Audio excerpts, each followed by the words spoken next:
Assalamualaikum warahmatullahi wabarakatuh. Salam sejahtera untuk kita semua.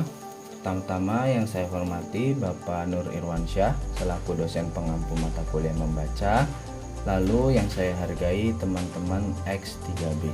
Di video kali ini saya Bidi Rozak dengan nomor NPM 2021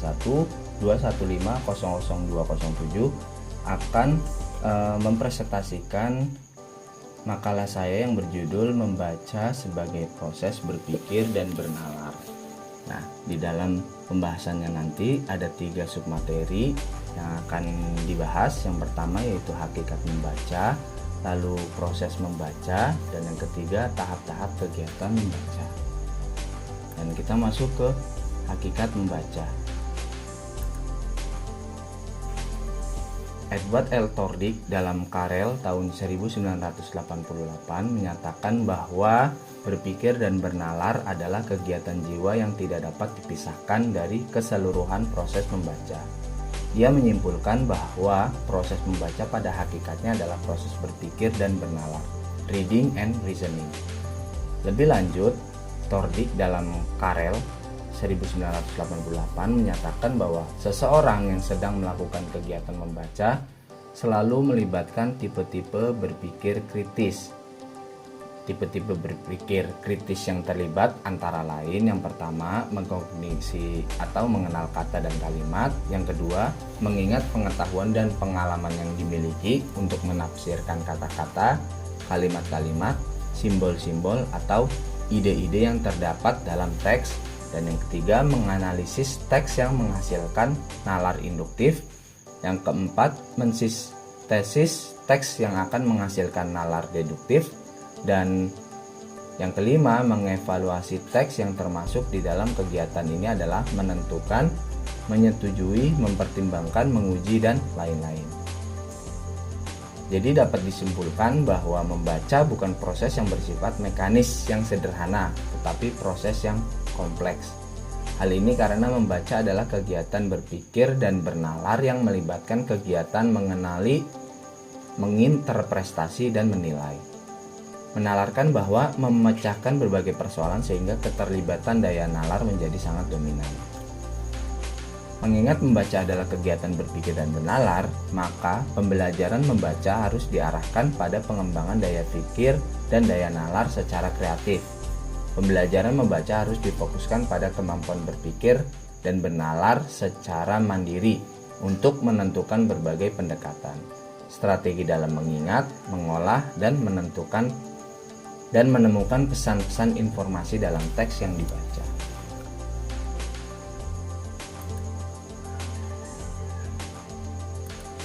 Lalu kita masuk ke proses membaca.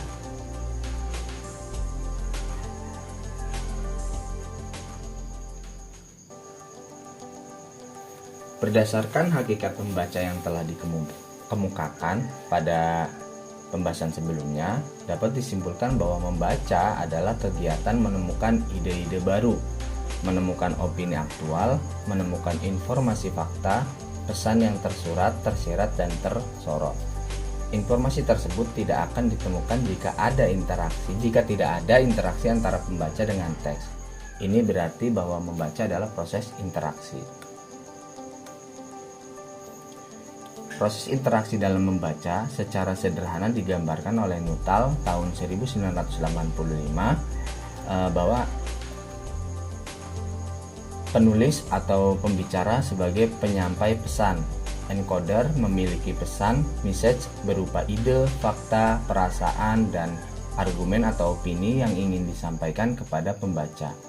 Agar keinginannya tercapai, ia menuangkan ide-idenya dalam bentuk teks, tulis atau lisan yang disebut encoding. Teks diterima atau diakses oleh pembaca atau pendengar. Pendengar pembicara yang menerima pesan dari teks disebut decoder. Dengan cara inilah proses interaksi komunikasi antara pembaca dengan teks terjadi. Ternyata pembaca bukan pasif hanya menerima saja, tetapi aktif. Nah, Nuttall mengibaratkan peran pembaca dalam membaca teks seperti seseorang menuangkan air dari teko. teko berisi air penuh dituang ke dalam gelas. Namun jika gelasnya kecil, tentu air dari teko tidak dapat dituang semua. Demikian juga dalam kegiatan membaca. Teks yang dibaca oleh pembaca kaya makna, penuh pesan. Teks yang penuh pesan ini dibaca dan masuklah ke pikiran pembaca. Jika pembaca pasif, dia akan menolak pesan tersebut apabila teks yang diterima tidak dikenalnya atau tidak dipahaminya, sehingga pesan yang disampaikan kepada pembaca berlalu begitu saja. Namun, bagi pembaca yang aktif, dia akan berusaha menyerap pesan-pesan itu agar bisa diserap dengan baik. Interaksi dengan teks akan dilakukan secara terus-menerus untuk dapat menyerap semua pesan baik tersurat, tersirat maupun yang tersorot dengan berbagai cara. Menurut Widowson dalam Karel tahun 1988 menyatakan bahwa membaca adalah proses pengombinasian informasi tekstual dengan informasi yang dimiliki pembaca berkaitan dengan teks. Lebih lanjut, Widowson menyatakan bahwa proses membaca bukan sekedar proses menyaringkan informasi dari teks, tetapi membaca adalah proses mengaktifkan seperangkat pengetahuan yang dimiliki pembaca untuk menggali atau memperluas informasi baru yang terdapat dalam teks. Oleh karena itu, tidaklah berlebihan jika membaca dipandang sebagai sebuah dialog antara pembaca dengan teks. Karel N. Escherhout dalam Karel 1988 bahkan menyimpulkan bahwa membaca adalah interaksi yang terjadi antara pembaca, teks, dan proses penafsiran. Pandangan tentang membaca sebagai proses interaksi ini berkembang selaras dengan berkembangnya teori skemata.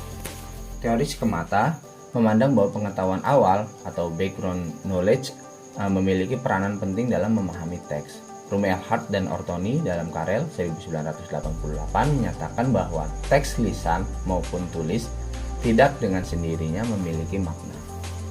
Menurut teori skemata, teks akan bermakna bagi pembaca atau pendengarnya jika terlebih dahulu pembaca atau pendengarnya telah memiliki pengetahuan awal berkaitan dengan teks tersebut sebelumnya.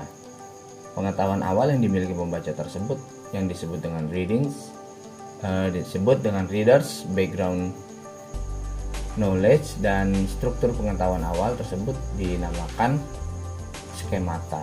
Rumelhart tahun 1980. Lalu kita masuk ke submateri yang ketiga, yaitu tahap-tahap dalam kegiatan membaca. Membaca adalah kegiatan berinteraksi dengan teks dan menerka apa kira-kira isi teks yang dibaca. Untuk dapat melaksanakan proses interaksi dan menerka isi teks secara efektif dan efisien, diperlukan sejumlah pengetahuan berkaitan dengan teks yang hendak dibaca. Rielet tahun 1981. Membaca merupakan proses pemecahan masalah yang aktif. Pembaca yang lancar membutuhkan koordinasi berbagai keterampilan. Seorang pembaca yang efisien akan mampu memilih keterampilan atau strategi yang sesuai untuk setiap tugas membaca. Nah, di dalam membaca agar menjadi pembaca yang efisien, yaitu ada kegiatan atau tahap-tahap yang dilakukan. Yang pertama, tahap pramembaca. Yang kedua, tahap membaca, dan yang ketiga, tahap setelah membaca atau pasca membaca. Tahap kegiatan pramembaca secara umum tujuannya melakukan kegiatan dalam tahap memotivasi siswa agar mereka tertarik pada teks. Nah, menurut Emawan tahun 1989, kegiatan tahap pramembaca dimaksudkan untuk yang pertama mengaktifkan skemata pengetahuan siswa, yang kedua melatih siswa mempunyai tujuan tertentu sebelum membaca, dan yang ketiga memberikan motivasi dan rasa percaya diri. Yang pertama, mengaktifkan skemata pengetahuan siswa. Widowson dalam Karel 1988 menyatakan bahwa membaca adalah proses pengombinasian informasi tekstual. Jadi selaras dengan teori skemata yang tadi disebutkan, jadi dapat disimpulkan pemahaman terhadap teks adalah suatu proses interaksi antara pengetahuan awal pembaca dengan teks, dan pemahaman yang efisien akan diperoleh jika teks yang dibaca selaras dengan pengetahuan awal yang dimiliki pembaca. Lalu yang kedua, membaca dengan tujuan tertentu. Pembaca memiliki tujuan yang berbeda sewaktu membaca. Pertanyaan-pertanyaan pengarah dapat membantu mengefisienkan kegiatan membaca selaras dengan tujuannya. Sebagai contoh, untuk melatih seseorang agar membaca dengan tujuan tertentu, misalnya menemukan gagasan pokok paragraf dari teks yang dibaca. Yang ketiga, memberikan motivasi dan mengembangkan rasa percaya diri. Dengan rangsangan awal berupa gambar terkait dengan teks yang dibaca, atau mengemukakan fakta-fakta menarik dan aktual terkait dengan teks yang akan dibaca, kita sudah dapat memberikan motivasi dan menimbulkan atau membangkitkan rasa minat baca terhadap siswa. Lalu yang kedua, tahap kegiatan membaca. Tahap ini adalah tahap saat kita membaca dan merupakan tahap yang paling penting dalam proses pembelajaran membaca. Untuk dapat memahami teks secara utuh, siswa perlu menguasai berbagai teknik membaca, mengenali bagaimana tujuan penulisan itu dicapai, dan memahami makna teks. Yang pertama, teknik membaca skimming dan scanning. Teknik membaca yang kita pilih sangat bergantung pada tujuan membaca, baik skimming maupun scanning. Merupakan teknik membaca yang khusus diperlukan untuk membaca cepat dan efisien. Teknik membaca skimming dilaksanakan dengan melihat secara menyeluruh teks secara cepat untuk memperoleh intinya, untuk mengetahui bagaimana teks itu disusun, atau untuk memperoleh gagasan mengenai maksud penulis. Dalam membaca dengan teknik scanning, kita hanya mencari informasi yang spesifik. Kita membaca teks sampai kita menemukan apa yang kita cari. Apakah itu tentang nama, tanggal, atau informasi yang lain. Lalu teknik membaca inferensi. Inferensi berarti menggunakan petunjuk-petunjuk sintaksis, logis, dan budaya untuk menemukan makna dari elemen yang tidak diketahui. Bila elemen yang tidak diketahui adalah kata, maka formasi kata dan derivasi akan memainkan peranan yang penting. Apabila memahami teks yang harus, sebaiknya kita tidak menerangkan kata-kata yang sulit sebelumnya pada siswa. Lalu memahami hubungan antar kalimat. Ketidakmampuan untuk menyimpulkan makna elemen yang tidak diketahui sering menimbulkan keputusasaan pada diri sendiri ketika kita menghadapi teks yang baru. Problem yang sama timbul ketika kita tidak dapat memahami struktur kalimat. Hal ini akan menghalangi pemahaman kita bila teks terdiri dari kalimat-kalimat kompleks. Dengan demikian, kita dapat melatih inti kalimat, yaitu subjek dan predikat, menyambung kalimat dan gagasan. Aspek lain yang penting dalam mempersiapkan siswa adalah memahami berbagai alat yang digunakan untuk menghasilkan kohesi tekstual atau textual cohesion, dan memahami penggunaan kata reference dan kata sambung. Kata acuan termasuk semua alat yang memungkinkan hubungan leksikal dalam teks, misalnya elemen yang sebelumnya disebut.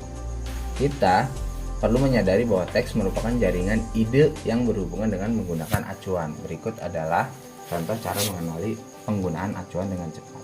Lalu kita masuk ke tahap kegiatan setelah membaca atau pasca baca. Tahap setelah membaca meliputi kegiatan menjawab pertanyaan pemahaman dan mengerjakan tugas yang berkaitan dengan teks yang dibaca. Pertanyaan dapat diberikan untuk mengetahui apakah siswa telah memahami teks dengan baik. Selain itu, pertanyaan pemahaman yang baik dapat menjadi stimulus untuk merefleksi apa yang telah dibaca. Lalu masalahnya adalah pertanyaan yang bagaimana yang dapat memberikan stimulus untuk reflective reading. Untuk menjawab tersebut, kita perlu mengetahui beragam jenis pertanyaan pemahaman. Beragam pertanyaan ini dapat dipilih berdasarkan tingkat kemampuan membaca. Dari pertanyaan-pertanyaan tersebut, dapat dilihat tingkat kemampuan membaca yang akan dilatih. Pertanyaan-pertanyaan membaca pemahaman ini oleh Nuttall 1982 diklasifikasikan sebagai berikut. Yang pertama, pertanyaan pemahaman literal comprehension, question of literal. Pertanyaan pemahaman literal pada dasarnya menanyakan sesuatu yang tertera secara jelas dalam teks. Oleh karena itu, jawaban terhadap pertanyaan literal ini terdapat di dalam teks dan biasanya berupa kata-kata yang jelas ada di dalam teks.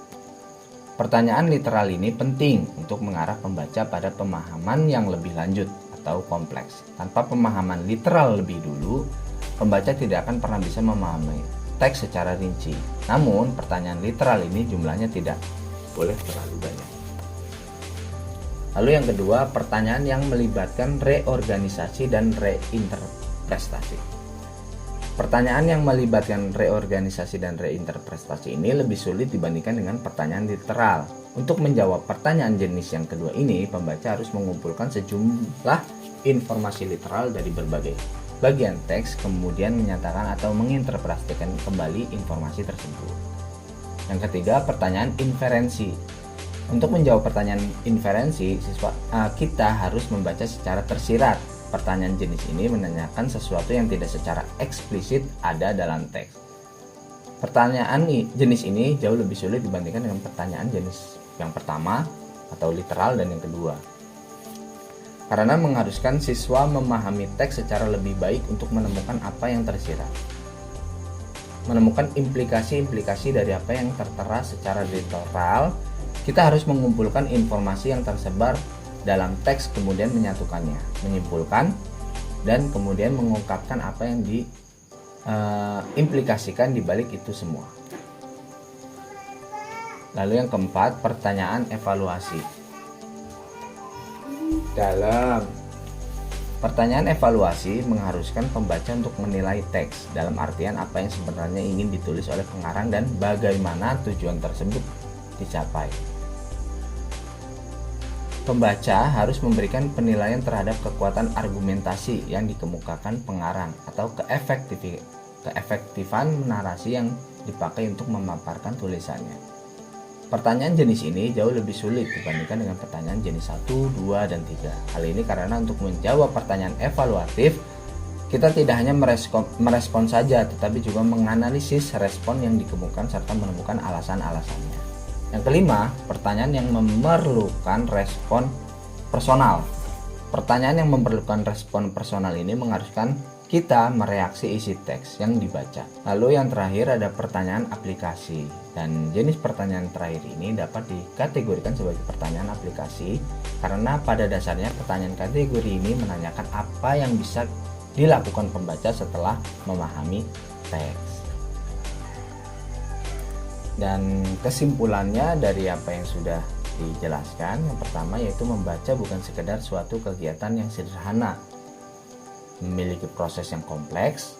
Lalu membaca juga melibatkan kegiatan analisa karena ada berpikir kritis. Lalu diarahkan pada pembelajaran pengembangan daya pikir dan nalar. Fokus pada membaca ini adalah kemampuan berpikir dan bernalar secara mandiri. Dan membaca ini untuk menemukan informasi dalam teks. Dan ini referensi yang saya pakai yaitu buku Membaca Kritis dan Literasi Kritis. Terima kasih.